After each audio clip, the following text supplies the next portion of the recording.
Now I'm going to turn to my second question in this lecture.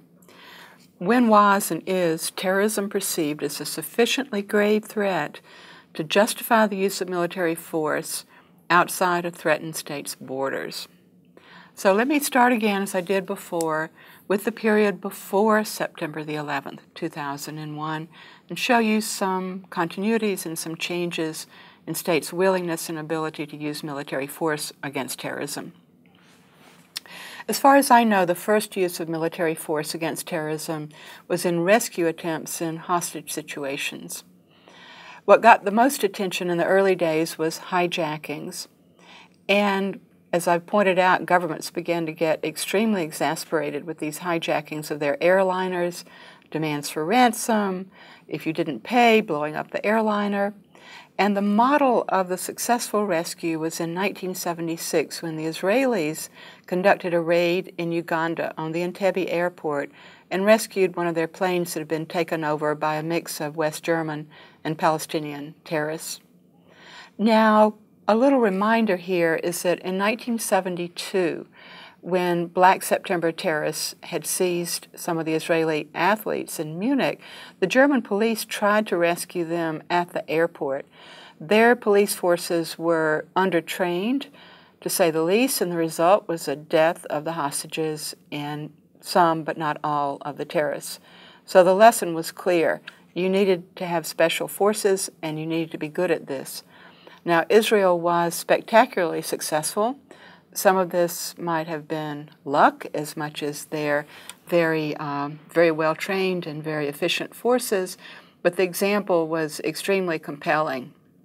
And in my view, it was one of the reasons for the sadly unsuccessful American rescue attempt of the hostages in Iran in 1980. Now, that failure led to major changes in American Special Forces operations, changes that are with us today. Did the rescues end hijackings? Well, probably not, I think we would have to say. We had better airport security, and we also found that governments around the world were increasingly unwilling to offer asylum to hijackers. In the early days, Cuba, Algeria, other countries were willing to take them in, and as hijackings increased, they became quite a lot less willing. And also, terrorists adapted somewhat. For example, in the 1980s, the hijacking of TWA 847 in Lebanon, a very famous case covered extensively by the media, what the terrorists did was that they took the passengers off the plane when it landed in Beirut, and they scattered them around the city so they couldn't be rescued. But it's still a tactic that's very much with us. The United States has used it recently in Syria unsuccessfully, and we've used it in Libya and Somalia. So Special Forces rescue operations, I think, will always be with us. Now, the second way of using force against terrorism is what I would call limited retaliation, and this is usually in the form of airstrikes. Initially, bombing raids, and then cruise missiles. Now, let me say that the exception here is Israel, which has been willing to go far beyond limited retaliatory raids. Of course, a lot of their policy was retaliation. It's been their policy since the 1950s, but they were also willing to invade Lebanon in 1982 in order to expel the PLO, which they accused of terrorism. Their retaliation policy and their it extends to invasion, and it always did. So, but Israel, as I said, remains an exception here. Israel was even willing to target host countries who were unwilling or unable to stop terrorists from using their territory. So I will just point out that after the Israeli invasion of Lebanon, PLO was expelled to Tunisia. That was successful. But the invasion did lead to the establishment of Hezbollah, which turned out to be a pretty formidable adversary on Israel's northern border as well. Now, what about the United States? During the Iran hostage crisis of 1979-1980, the Carter administration actually considered retaliating against Iran, and they actually had plans of what could be struck from the air. ports, various industrial facilities. But apparently what sidetracked the idea was, ironically enough, the Soviet invasion of Afghanistan. It's considered too dangerous to strike a country that was so close to the borders of the Soviet Union, especially when things were very, very tense. Now, the incoming Reagan administration was determined to be tough on terrorism. This had been a campaign issue. Reagan thought that Carter had been extremely weak during the Iran hostage crisis. And as I noted earlier, the perception of the Reagan administration was that the Soviet Union was behind a lot of this. But the United States did not retaliate against Hezbollah or Iran in 1983 when the U.S. Embassy and the Marine barracks were bombed in Lebanon. There's some dispute about this, but it's not entirely clear whether Reagan gave an order that was disobeyed or whether the decision was deliberately not to retaliate. The French, actually, whose forces were bombed at the same time as the American forces in Lebanon, actually did retaliate, but we did not. However, the United States had clashed repeatedly with Libya. There were naval encounters in the Gulf of Sidra off the Libyan coast. Gaddafi, as I noted also earlier, had become quite a thorn in our sides. So in 1986, the U.S. got intelligence information that Libya was behind the bombing of a bar in West Berlin. It was called the La Belle Disco. American soldiers were fond of going there, and several were killed in this bombing. The U.S. had telephone intercepts of Libyan officials ordering it. And so the U.S. retaliated against Libya with airstrikes. Now, I have to say it's true that the administration was looking for a smoking gun. They were wanting to retaliate against terrorism and wanting to retaliate against Libya. So we did, but there was very little support from our allies for the mission, very little. Now, Great Britain allowed us to use our bases in Britain, but both France and Spain refused overflight rights. The U.S. had to fly all the way around. And Gaddafi himself escaped unscathed. He did claim that one of his daughters was killed in the bombing of his compound. I'm not sure whether that's entirely established, but some of his relatives were certainly killed. And critics of the American raid pointed out that Libya was a pretty easy target, was isolated, had almost no friends, didn't have very many military defenses. So then the question, did retaliation work? Well, 2 years later, in 1988, an airliner, Pan Am 103, was blown out of the sky over Lockerbie, Scotland. Many of the passengers were students from Syracuse who'd been studying abroad. Later, Libyan officials were convicted of the crime by an international court. Most people thought of it as retaliation for the 1986 raid. Now, as I pointed out again earlier, when Clinton came to power in the 1990s, he was reluctant to deal with terrorism, but he did almost immediately retaliate against Iraq for an attempted assassination attempt against former President Bush, who was visiting Kuwait. And he retaliated again in 1998 for the East Africa bombings. On that occasion, we struck training camps in Afghanistan and a pharmaceuticals plant in the Sudan that we accused of manufacturing the nerve gas, VX gas, that we thought that they were going to give to bin Laden and al-Qaeda. It was said that the U.S. struck 2 targets in retaliation because al-Qaeda had bombed 2 of our embassies. Now, on this occasion, there were some in the administration who wanted to take stronger action than simply this limited retaliation with airstrikes. But the military was opposed to anything that was small footprint. Think of the Powell Doctrine, that you have to have large forces. And also, very few administration officials thought that the public and Congress would support use of force in terms of supplying ground troops or even special forces operations. Now, what would have happened if the Hawks had prevailed in that debate, if the U.S. had actually used more military power against Afghanistan at that time? It's impossible to say. Later, the administration didn't respond when the USS Cole was bombed in 2000, and we didn't respond to the plots that we were discovering, even though we had warned Afghanistan and warned bin Laden not to do it, we did not act on our threats. Note that back in 1996, the U.S. had also not retaliated for the Khobar Towers bombings in Saudi Arabia. This was a bombing, again, of a U.S. military barracks in Saudi Arabia. Remember, we had sent troops to Saudi Arabia after the invasion of Kuwait by Iraq in order to protect the kingdom. It was at the request of the kingdom, we might add, but it was something that bin Laden strongly objected to and said was one of the motives for his striking the United States. Why didn't the U.S. retaliate against Iran? It's actually a long and convoluted story, but one of the problems was the difficulty in conclusive attribution that would stand up in a court of law to link Iran to the bombings. So, what about the expanded use of force, the use of ground troops against terrorism? What about going to war over terrorism? It's familiar to us now, it was not then.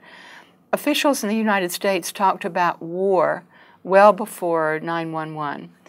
And there was a debate actually for quite a long time over whether terrorism should be seen as crime or it should be seen as war. But admittedly, the discussion was largely rhetorical. U.S. policy was based on international cooperation, the rule of law, sanctions, dealing with causes. In fact, every year from really the 1980s on, the U.S. State Department produced an annual report on terrorism. Doesn't anymore, but it did then. And I have with me a copy of Patterns of Global Terrorism for the year 2000. It was produced in April of 2001. It describes American policy toward terrorism in the introduction. It stresses international cooperation.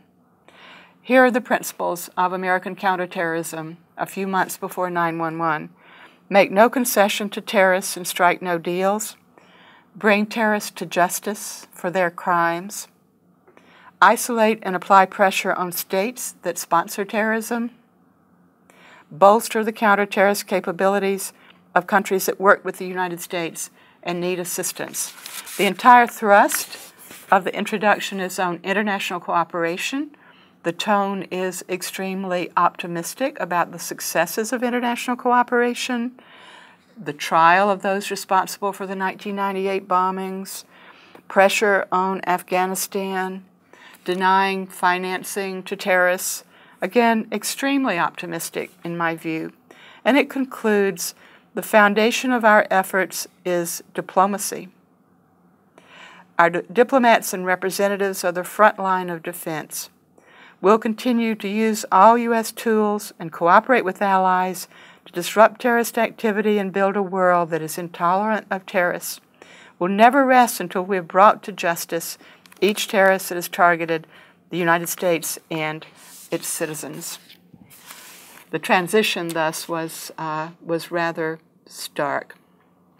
So, after the shock of 9/11, and again, immediately, both preemptive and preventive uses of military force were immediately authorized and legitimized. And I'll just stop for a moment and say what I mean by that. Preemptive meaning that you see that an attack is in the works, it is imminent, it's mobilized, and you try to strike before your enemy can strike you. But the preventive use of force means that you think that a threat might come, the adversary possesses the capability to attack you, they've not yet mobilized to attack you, you're going to reach further back in time and try to stop them before they can even get in position. These two things are often blurred, and the war on terrorism included both. We were willing to use force to stop terrorism in any way. We declared the war on terrorism, or terror of global reach, within days. The consensus was that the U.S. could not, absolutely not, allow another disastrous attack on the homeland, and that we would be willing to take almost any measures to stop it. Enhanced surveillance, the creation of a category of prisoner called unlawful combatants, the creation of a prison at Guantanamo, black prisons in some countries in Europe, the use of torture, all measures that we never ever would have even thought of before.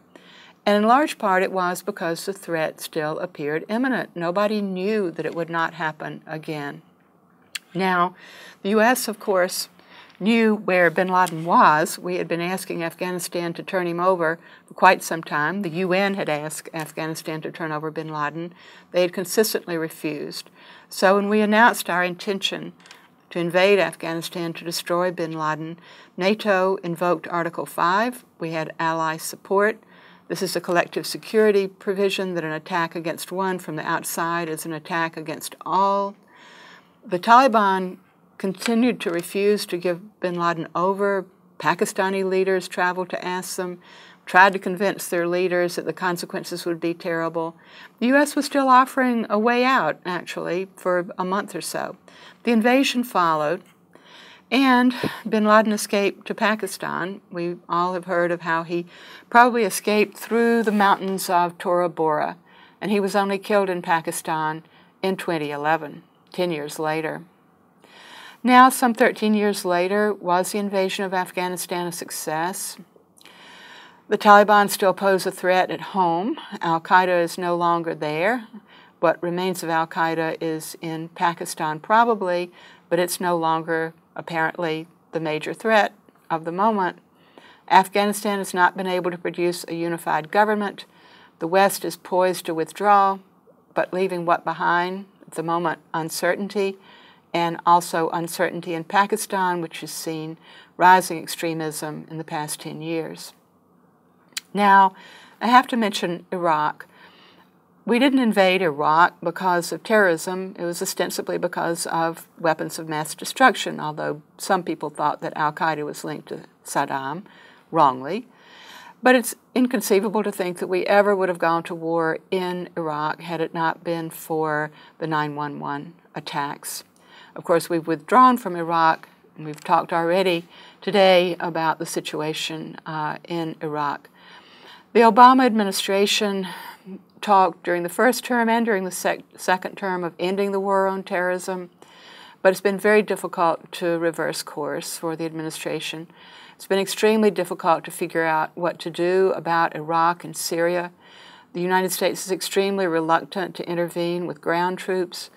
There appears to be growing public support for airstrikes, not only in Iraq but also in Syria, against ISIS. It's true there's pressure now on Lebanon, on Jordan.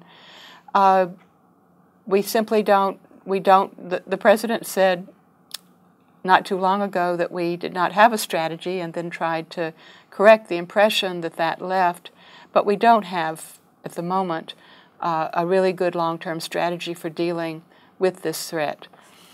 Now let me turn to the use of drones, because this is part of what is an acceptable response to terrorism under the Obama administration.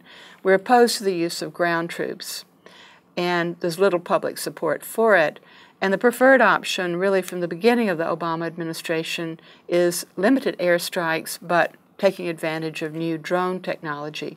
It's even more precise than the cruise missiles that were used in the 1990s, and much more precise than bombings from bombers in the air. And the technology was developed very much as part of the global war on terror or counterterrorism. Drones were used as surveillance, actually, until after 9/11, and that's a long story in and of itself. But an interesting facet of this that I want to stress now is that the purpose of the use of drones or drone warfare isn't so much retaliation or the destruction of physical assets that terrorists have, such as their training camps. The object of the use of drones is to remove leaders and key operatives in order to cripple the organization.